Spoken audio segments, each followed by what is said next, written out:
Uma oração para perdoar. Nesta oração, vamos estar a usar a história de José. Mas antes vamos fazer um Pai Nosso.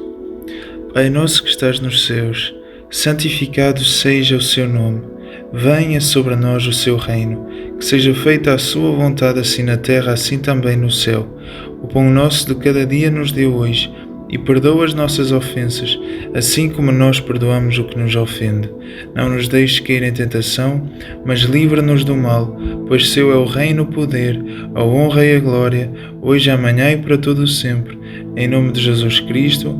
Amém. José era e foi o maior governante do Egito.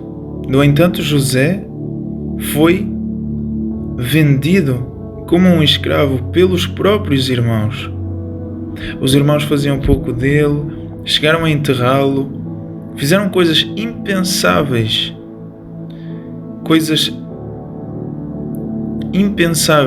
aos olhos humanos, e portanto eram irmãos.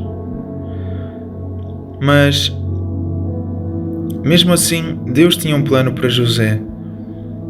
Então os irmãos chegaram a vender José como um escravo por 20 moedas. José então era agora um escravo para o Egito, vendido pelos próprios irmãos. E José então chegou ao Egito como escravo, trabalhou como escravo, foi preso como um escravo, até que um dia o rei do Egito teve um sonho e José era o único capaz de analisar sonhos e de descrever os sonhos, de dar um significado aos sonhos.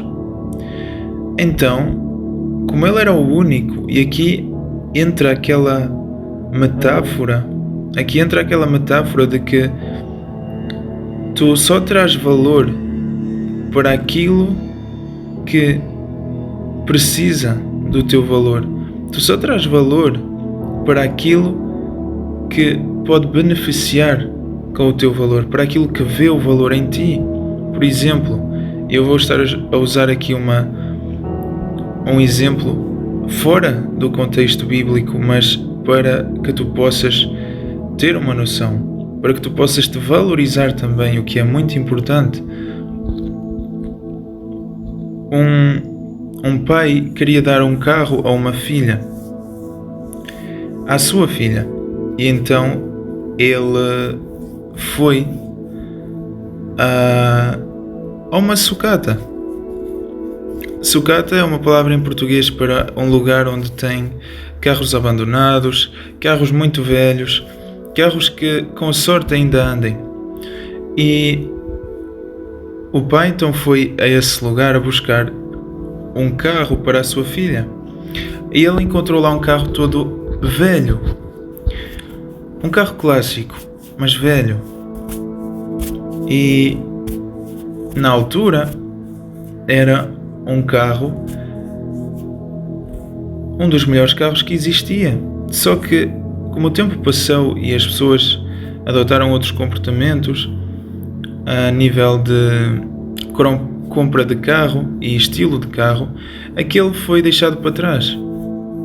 No entanto, ainda tinha sido um dos melhores carros da sua geração, mas ele agora encontrava-se todo velho, partido, e o pai gostou do carro e comprou aquele carro para a filha. A filha então, mais tarde, recebeu a prenda e ela disse ao pai: "Pai, o que é que eu faço com isto?" E o pai disse: "Bem, esta é a tua prenda, eu queria te dar um carro e aqui está o carro que eu pude comprar com o dinheiro que eu tinha e é o carro que eu te quero oferecer." A rapariga então, ela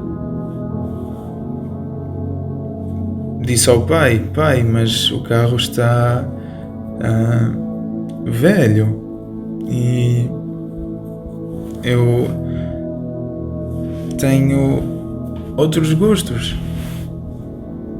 Então o pai disse: ok, então tenta vendê-lo. Tenta vender o carro.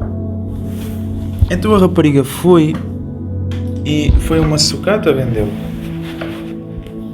Na sucata, o dono da sucata, ou seja, o lugar onde se encontram carros velhos, ele oferecia-lhe menos do que aquilo que o pai tinha pago por ele. A rapariga precisando do dinheiro, mas na mesma procurando receber algo mais com o carro que lhe permitisse de comprar o carro que ela queria, ela não aceitou a proposta do dono da sucata. Ela foi então até uma oficina onde ela viu que havia uns carros à venda e reparações de carros. Então ela pensou, talvez eles possam reparar este carro e ele fique com mais valor. Então ela foi à oficina tentar vender o mesmo carro. Ela chegou à oficina e o dono da oficina lhe ofereceu um pouco mais do dobro do preço que o pai tinha pago pelo carro. Ela já ficou mais contente. No entanto, ela percebeu algo. Percebeu que o dono da oficina de facto ficou um pouco admirado com o modelo do carro. Então, ela mesmo assim recusou vender o carro. Ela foi então a um colecionador e o colecionador estava disposto a lhe oferecer cerca de 20 vezes ou 30 vezes até o valor que o pai tinha pago pelo carro. Ela então decidiu de vender o carro para o colecionador e então ganhar dinheiro suficiente para comprar o carro que ela desejava. A moral da história aqui é que tu terás valor para quem sabe valorizar o valor que tu tens. Por vezes encontrarás pessoas que não vão valorizar o teu valor, vão até desprezar, menosprezar até o teu valor. Te vão faltar ao respeito, te vão ignorar, não vão ter consideração por ti, vão gozar contigo, te rebaixar. Não é com essas pessoas que tu tens de viver, não é nessas pessoas que tu vais encontrar o teu valor ou a valorização do teu valor, porque valor tu já tens. Repara que o problema não és tu. O problema é que tu estás rodeado de pessoas que não veem o teu valor. Tu vais encontrar pessoas que até vão valorizar-te, mas não à altura daquilo que tu mereces, e tu tens que ser egoísta em certo modo para te dizeres a ti mesmo e a ti mesma: eu sei que eu mereço melhor, eu sei que mereço melhor do que isto, então eu vou dizer não a estas pessoas, eu vou dizer não a estes convites, não a estas situações, não a estes eventos, porque eu mereço melhor. Enquanto eu estiver a dizer sim a algo que não me valorize, quando é que eu vou dizer sim a algo que me valorize? Tu tens que dizer não àquilo que não te valoriza para que tu possas ter tempo e energia para dizeres sim àquilo que te valoriza. A tua vida será, no final, a soma de todas as decisões que tu tomaste ou deixaste de tomar, que fará com que tu te encontres no lugar onde tu vais estar. Ou seja, se tu sabes que tu desejas estar num lugar melhor, que Deus tem para ti um lugar melhor, mas tu dizes sim a tudo que seja mais baixo do que o lugar onde tu desejas estar ou que Deus tem para ti, bem, por mais que esse lugar exista, tu nunca vais lá chegar. Porque tu vais estar sempre a te contentar com menos do que aquilo que tu mereces. Por isso, a moral da história aqui é de tu não só reconheceres o teu valor, o valor que Deus colocou em ti, mas que também respeites o dom, a dádiva que Deus te deu, a riqueza que Deus te deu ao colocar esse valor em ti e a ponto de tu defenderes. Pois ao tu defenderes, estás a orgulhar a Deus porque tu não estás a desperdiçar o valor que Deus colocou em ti e que não colocou numa outra pessoa. Ou seja, tens que te valorizar, e valorizar significa, por vezes, e muitas das vezes, dizer não a coisas que podem tirar a tua paz, que podem te destabilizar, que podem te menosprezar, ignorar, e tu queres manter o teu valor, ok? Tu queres manter o teu valor. Então é importante que tu saibas reservar o teu valor apenas para quem o sabe aproveitar, quem o sabe valorizar. E uma dessas pessoas é Deus. Deus sempre vai valorizar o teu valor. Deus sempre vai ver o teu valor pelo que o teu valor é. Quem sabe até acrescentar. E para isso, tirar tempo para estar com Deus é algo que tu estás a fazer de bom, de excelente na tua vida. Agora, voltando ao exemplo de José, e agora que tu tens este entendimento sobre o valor, tu podes então entender o como José passou de um escravo, de um preso, a governante do Egito. Ele teria de ter valor, caso contrário, ele nunca passaria de escravo a governante do Egito. E onde é que estava o valor de Eliseu? O valor de Eliseu estava em saber analisar sonhos, em saber dar um significado a sonhos. E por acaso, o rei de todo o Egito estava a precisar dessa análise, pois ele tinha tido um sonho e ele queria saber o que é que o sonho significava. Então ele chamou a José.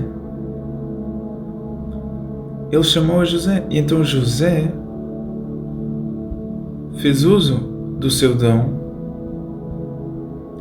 porque ele tinha valor, e porque ele tinha valor e alguém estava a precisar do valor dele, soube valorizar as palavras de José que descreveram o sonho, e o rei assim atribuiu valor a José. Ao atribuir valor a José, e José, tu podes ler com mais profundidade a análise do sonho de José sobre o sonho do rei do Egito, descreveu o sonho dele e ajudou o rei.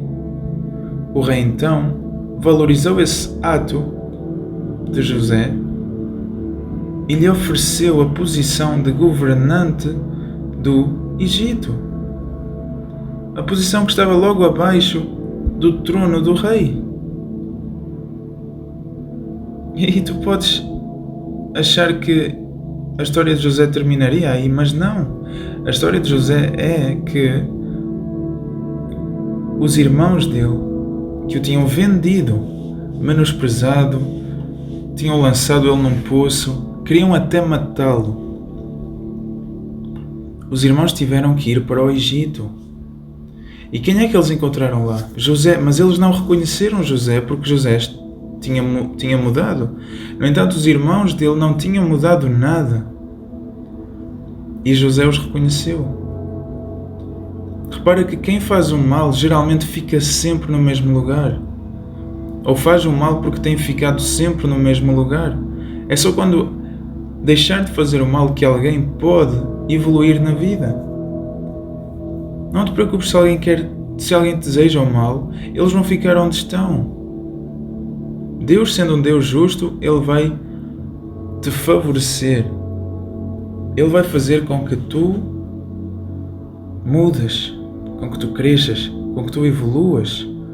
Tu irás reconhecê-los, mas eles não te irão reconhecer, porque Deus fará com que a transformação na tua vida te torne alguém irreconhecível. Irreconhecível. Então, quando o pai de José e dos irmãos morreu, os irmãos temeram, pois sabiam que o pai era a única pessoa que segurava José de se vingar dos irmãos, de prendê-los, de castigá-los, por causa do respeito que José tinha pelo pai. Mas os irmãos, sabendo disso, convocaram José numa reunião e disseram-lhe: José, nós sabemos que agora que o pai morreu, tu queres vingança, mas por favor não faças nada de mal. E José, que tinha o poder, que tinha agora e sempre teve razões para os castigar, mesmo assim, e podemos ler uma passagem, que é a passagem de Gênesis 50, do 15 ao 21, que diz: vendo que o seu pai tinha morrido, os irmãos de José disseram: talvez José nos guarde rancor e vai retribuir-nos todo o mal que lhe fizemos. Por isso, mandaram dizer a José: o teu pai deu a seguinte ordem antes de morrer. Isto é o que devem dizer a José: imploro-te, por favor, perdoa a transgressão dos teus irmãos e o pecado que cometeram ao fazer-te tanto mal. Repara que o mal que eles lhe fizeram, o pai estava a considerar isso já como um pecado. E o pecado que cometeram ao fazer-te tanto mal já era considerado um pecado. Agora, por favor, perdoa a transgressão dos servos do Deus do teu pai. E José chorou quando falaram com ele. A seguir vieram também os seus irmãos e prostraram-se, diante dele e disseram: aqui estamos como teus escravos. José disse-lhes: não tenham medo, será que eu estou no lugar de Deus? Embora quisessem fazer-me mal, Deus quis que as coisas acabassem bem e que muitas vidas fossem preservadas, e é o que está a fazer hoje. Repara que José aqui poderia ter dito qualquer outra coisa, poderia ter reagido de uma outra forma, mas José disse: embora quisessem fazer-me mal, Deus quis que as coisas acabassem bem. A vontade de Deus era outra. A vontade de Deus se cumpriu. E José, ele tomou isso em consideração. Embora quisessem fazer-me mal, Deus quis que as coisas acabassem bem. Houve aqui uma mudança de cenário, porque a vontade dos irmãos era que José sempre sofresse. Eles embora quisessem fazer-me mal, embora eles quisessem só fazer mal a José. Há aqui uma mudança de cenário, porque essa vontade existia. Existem pessoas que te querem fazer o mal atualmente. existem pessoas à tua volta que querem te fazer o mal, e se não há uma mudança de cenário, provavelmente esse é o cenário que tu irias viver. Se não houvesse um Deus vivo sobre a tua vida, ao qual tu estás a buscar e o qual te vai favorecer e te favorece e sempre te irá favorecer,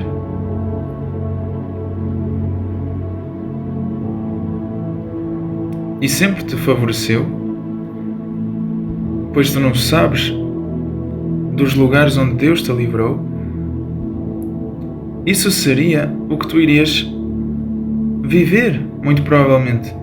Só sofrer o mal, todas as pessoas que o inimigo levanta a te fazerem mal, a te desejarem mal. Mas repara, aqui há uma mudança de cenário. Há mais alguém na equação, ok? Há mais alguém. Há uma vírgula e há aqui mais umas palavras que dizem: Deus quis que as coisas acabassem bem e que muitas vidas fossem preservadas. E é o que está a fazer hoje. Deus quis que as coisas acabassem bem. Calma, existe de facto uma vontade por parte do mal. Mas Deus quis que as coisas acabassem bem. Quem é que tem mais poder? É Deus. E assim como Deus quis, Deus teve. Assim como Deus quer sobre a tua vida, Deus terá sobre a tua vida. Não é o levantar do inimigo que vai mudar o resultado, ou que Deus quer e que assim Deus o terá. Se o que Deus quer para a tua vida é que as coisas acabem bem, as coisas irão acabar bem. E o 21 diz: agora não tenham medo, continuarei a sustentar-vos, a vocês e às vossas crianças. Assim consolou-os e com as suas palavras tranquilizou-os. Continuarei a sustentar-vos, a vocês e às vossas crianças. Portanto, não tenham medo, embora quisessem fazer-me mal. Aqui José perdoou-os. José perdoou as coisas que os irmãos lhe tinham feito. Por isso, é importante que tu perdoes o mal. Pois existe mal, mas calma, existe também uma outra parte da equação, que é a vontade de Deus. Por isso, Deus quer que as coisas elas acabem bem, que elas se deem bem para ti. Por isso essa é a vontade de Deus.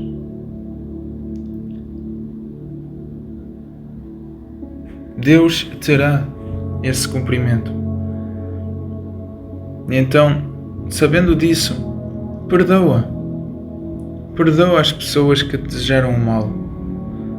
Perdoa as pessoas que te venderam. Perdoa as pessoas que te enterraram. Perdoa as pessoas que te quiseram matar. Perdoa as pessoas que falaram mal de ti. Perdoa as pessoas que te traíram. Perdoa as pessoas que fizeram coisas muito más contra ti. E muito mais, eu digo, ir mais longe no simplesmente amaldiçoar pela palavra. Perdoa essas pessoas. No final é a vontade de Deus, e se a vontade de Deus é que tu tenhas vitória, tu terás vitória. Não só tu terás vitória, a transformação que Deus fará na tua vida para provar essas pessoas o quão as suas ações não levam em nada, que fará com que elas fiquem no mesmo lugar. A transformação que Deus vai fazer para provar isso fará de ti alguém irreconhecível. Tu irás conhecê-los, mas eles não te irão conhecer, mesmo te tendo diante da face deles. Mesmo diante dos olhos deles, não te irão reconhecer. Tal será o agir de Deus na tua vida. Então, sobre isso, perdoa aos outros, mas perdoa-te também a ti mesmo. Perdoa-te a ti mesmo, achando que tu não tens valor, Tu tens valor. Perdoa-te a ti se por vezes deixaste que o valor que tu tens o tomasses como o comentário de um mecânico de oficina ou de alguém que tem uma sucata, quando o teu valor está ao nível do valor visto por um colecionador. Não deixes que, como julgaram o teu valor no passado, se torne uma verdade na tua vida, uma narrativa na tua vida. Tu tens valor para quem sabe valorizar o teu valor. Então perdoa-te se aceitaste menos do que aquilo que tu vales, e perdoa-te também se ainda hoje, atualmente, aceitas menos do que aquilo que tu vales. Dizes sim para as coisas que deves dizer não, e dizes não para as coisas que deves dizer sim, que te iriam valorizar ao teu nível. É tempo de tu elevares as tuas exigências para que tu possas defender o teu valor. Há coisas que tu não vais poder mais fazer. Há lugares onde tu não vais poder mais frequentar. Porque tu agora estás a ser um trabalho de Deus. Deus te quer te levar para outros lugares de trabalho. Deus quer trabalhar em ti em outras áreas. E então tu não podes fazer um trabalho de acabamento na mesma mesa que tu fazes um trabalho de trabalho grosso. Tu não podes fazer um trabalho de acabamento na mesma mesa ou com as mesmas ferramentas, que tu fazes um trabalho mais bruto. Por vezes Deus tem que te levar para uma outra mesa, usar outras ferramentas. E por mais que tu possas ter estado habituado a como te tratavam antes, com quem tu passavas a maior parte do teu tempo, não é lá que tu vais ficar. Lembra-te que o trabalho de Deus, o agir de Deus fará em ti uma transformação que te tornará irreconhecível. Logo, tu nunca podes ficar irreconhecível se tu nunca mudares de mesa de trabalho, se Deus nunca te levar para outras mesas de trabalho, se Deus nunca te levar para outros lugares, para outras experiências. Por isso, perdoa-te e permite-te. Por isso, com esse entendimento, vamos orar um Pai Nosso, para selar esta energia, este entendimento, e assim proteger este entendimento, este agir de Deus na tua vida do mal. Pai nosso Jeová que estás nos céus, santificado seja o seu nome, venha sobre nós o seu reino, que seja feita a sua vontade, em nossas vidas assim na terra, assim também no céu. O pão nosso de cada dia nos dê hoje, perdoa as nossas ofensas assim como nós também perdoamos o que nos ofende. Não nos deixes cair em tentação, mas livra-nos do mal, pois seu é o reino, o poder, a honra e a glória, hoje, amanhã e para todo o sempre. Em nome de Jesus Cristo. Amém.